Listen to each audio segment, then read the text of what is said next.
రాజు అసహ్యించుకునే సవతి తమ్ముణ్ణి తోడుగా తీసుకువెళితే పని జరుగుతుందంటారా? లేక రాజుగారిని ఎప్పుడూ నవ్వించే విదూషకుడిని వెంట తీసుకుని వెళితే పని జరుగుతుందంటారా? ఫ్రెండ్స్, ఎవరిని తీసుకువెళ్తే పని జరిగిందో తెలుసుకోవాలనుందా? తప్పకుండా ఈ కథ వినండి. హలో ఫ్రెండ్స్, భారతి చెప్పే కథలకు స్వాగతమండి. ఈ కథ పేరు తోడు. లవంగ దేశంలో మూలికావనం అనే పెద్ద అరణ్యం ఉన్నది. అందులో అద్భుతమైన ఎన్నో మూలికలు ఉండేవి. ఆ అరణ్యం కారణంగానే లవంగ దేశం సుభిక్షంగా ఉన్నదని పెద్దలు చెప్పేవారు. అయితే ఒక సంవత్సరం దేశంలో కాటకం ఏర్పడింది. ఎక్కడా వానలు లేవు. అందుకు కారణం త్వరలోనే తెలిసింది. మూలికావనం క్రమక్రమంగా పలచబడిపోతున్నది. పల్లెవాసులు అరణ్యంలోని చెట్లను నరికి వంట చెరుకుగా ఉపయోగిస్తున్నారు.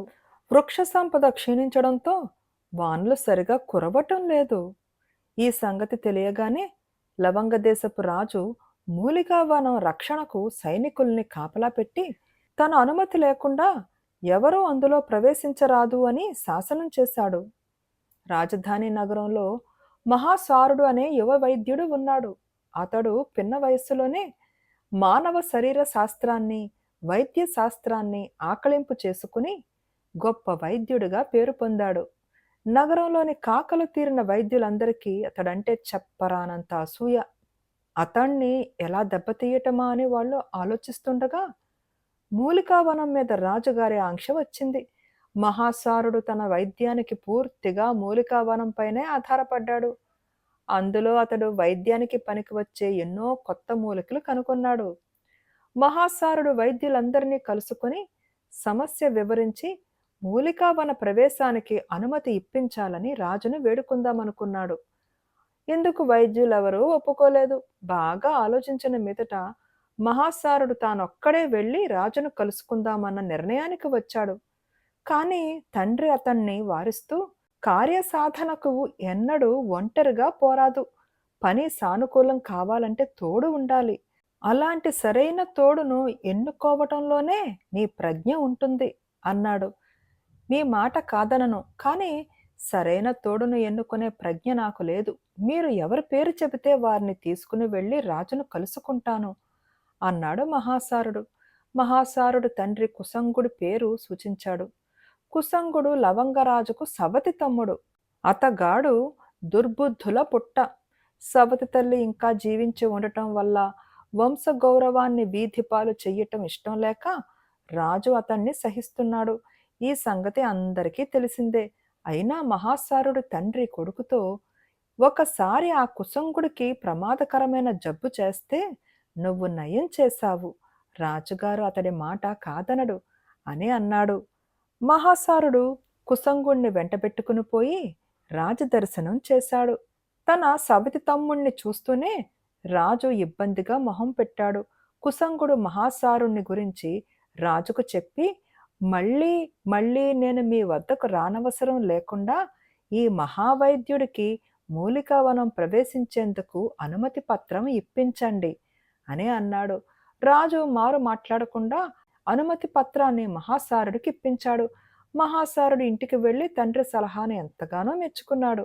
రాజధానిలోని ఇతర వైద్యులు మహాసారుడు పీడ వదిలించుకోవటం ఎలానా అని ఆలోచించి ఒక ఉపాయం పన్నారు. రాజ్యం పొలిమేరల్లో ఒక కుగ్రామంలో భయంకరమైన అంటువ్యాధి ప్రబలిందని, దాన్ని కుదర్చగల సామర్థ్యం ఒక్క మహాసారుడికే ఉన్నది గనుక ఆయన్ని అక్కడికి పంపవలసిందిగా గ్రామస్తులు కోరుకున్నట్టు ఒక దొంగలేఖ రాసి దాన్ని రాజుకు చేరేలాగా చేశారు. రాజు ఆ వివరాలన్నీ మహాసారుడికి పంపి తక్షణం ఆ గ్రామానికి వెళ్ళవలసిందిగా ఉత్తర్వు జారీ చేశాడు. ఆ సమయంలో నగరంలోని ప్రముఖులెందరో మహాసారుడి వద్ద చికిత్స పొందుతున్నారు. వాళ్ళను మధ్యలో వదిలి వెళ్ళటం అతడికి ఇష్టం లేదు. పైగా ఇదంతా వైద్యుల కుట్ర అని అతడికి తెలుసు. అందుకు మహాసారుడు రాజును దర్శించాలనుకున్నాడు. తండ్రి అతడికి, ఈసారి కుశంకుణ్ణి వెంటబెట్టుకుని వెళ్ళకు, తన ఆజ్ఞ నిరాకరిస్తే రాజు సహించలేడు. కుశంకుడంటే ఆయనకున్న అసహనం వల్ల నీ పని సానుకూలం కాదు. మహారాజుకు ఇష్టుడైన విదూషకుణ్ణి వెంట పెట్టుకుని పో అని సలహా ఇచ్చాడు. మహాసారుడు తండ్రి చెప్పినట్టే చేశాడు. విదూషకుడు రాజుతో, మహాప్రభు, మహాసారుడు తమ ఆజ్ఞ ప్రకారము రాజధాని వదిలి వెళుతున్నాడు. అతడితో పాటు నేను మరికొందరు నగర ప్రముఖులం కూడా వెళుతున్నాం. ఇందుకు తమ అనుమతి కోరుతున్నాం అన్నాడు. మహాసారుడితో పాటు వెళుతున్న వారి పేర్లు వింటూనే రాజుగారు కలవరపడి విదూషకుణ్ణి అందుకు కారణం అడిగాడు. వాళ్ళందరూ అనారోగ్యంతో బాధపడుతున్నారని, మహాసారుడు లేనిదే వాళ్లకు క్షణం కూడా గడవదని విదూషకుడు చెప్పాడు. వెంటనే రాజు తన ఉత్తర్వును ఉపసంహరించుకుని సరి అయిన వైద్యుణ్ణి ఆ గ్రామానికి పంపే పని రాజవైద్యుడికి అప్పగించాడు. కొద్ది రోజుల తర్వాత రాజధాని నగరానికి సత్వసారుడు అనే గొప్ప వైద్యుడు వచ్చాడు. ఆయనకు తెలియని వైద్య రహస్యాలు లేవని, ఊరూరు తిరుగుతూ తనకు నచ్చిన వాడికి వైద్య శాస్త్రంలోని రహస్యాలు చెబుతుంటాడని ప్రతీతి. అయితే ఆయనతో ఒక ఇబ్బంది ఉన్నది. సత్వసారుడు మహా కోపిష్టి. ఒకసారి తన చేత తిట్లు తిన్నవాడిని ఆయన శిష్యుడిగా స్వీకరించడు. నగరంలోని చాలా మంది వైద్యులు ఆయన వద్దకు వెళ్ళి తిట్లు తిని వచ్చారు. మహాసారుడికి తండ్రి ఈ పర్యాయం రాజనర్తకి చిత్రలేఖను తోడుగా తీసుకుపొమ్మని చెప్పాడు. ఒకసారి ఆమెకు కాలి మీద ఏదో వ్రణం పుట్టగా రాజవైద్యుడు శస్త్రచికిత్స చేసి కాలు తీసివేయాలన్నారు. అలా జరిగితే తన నాట్యానికి, రాజనర్తకి పదవికి భంగం వాటిల్లుతుందని చిత్రలేఖ భయపడి మహాసారుణ్ణి చూడవచ్చింది. అతడామెకు శస్త్రచికిత్స లేకుండానే వ్రణాన్ని నయం చేశాడు. మహాసారుడు సంగతి చెప్పగానే చిత్రలేఖ అతని వెంట సత్వసారుడి దగ్గరికి రావడానికి ఒప్పుకున్నది.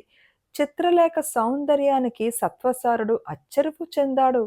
ఆమె సత్వసారుడికి ఎంతో వినయంగా నమస్కరించి, స్వామి, తమరు వైద్య శాస్త్రంలో మహాప్రవీణులని వినడమే కాని తమ రూపం దైవాంశ సంభూతులని తలపింప చెయ్యగలదని అనుకోలేదు.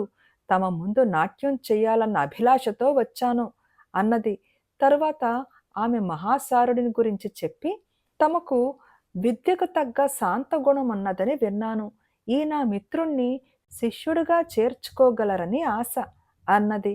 సత్వసారుడు మహాసారుణ్ణి ఆప్యాయంగా పలకరించి 4 రోజుల్లో తనకి తెలిసిన వైద్య రహస్యాలన్నీ అతడికి చెప్పి వెళ్ళిపోయాడు. ఇది జరిగిన తర్వాత మహాసారుడు తండ్రితో, నాన్న, లోగడ నువ్వెన్నిసార్లు చెప్పినా వివాహం నా వైద్య వృత్తికి ఆటంకం కాగలదన్న భయం కొద్దీ బ్రహ్మచారిగా ఉండిపోదలిచానని అన్నాను.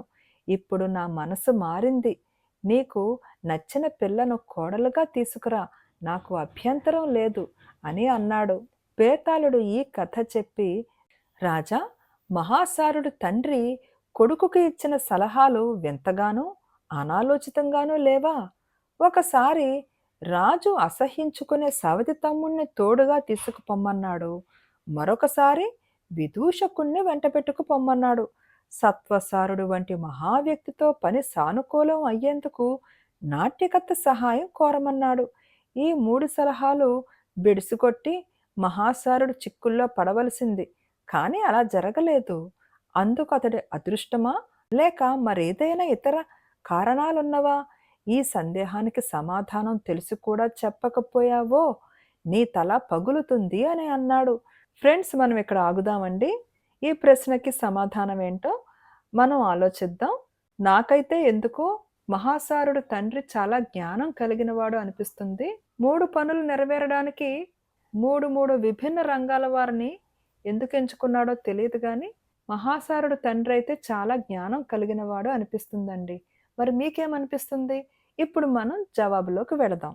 దానికి విక్రమార్కుడు, మహాసారుడు తండ్రి ఎంతో లోక విజ్ఞానంతో పాటు సంఘంలో వివిధ స్థానాల్లో ఉండే మనుషుల మనస్తత్వాలను లోతుగా అర్థం చేసుకున్నవాడు.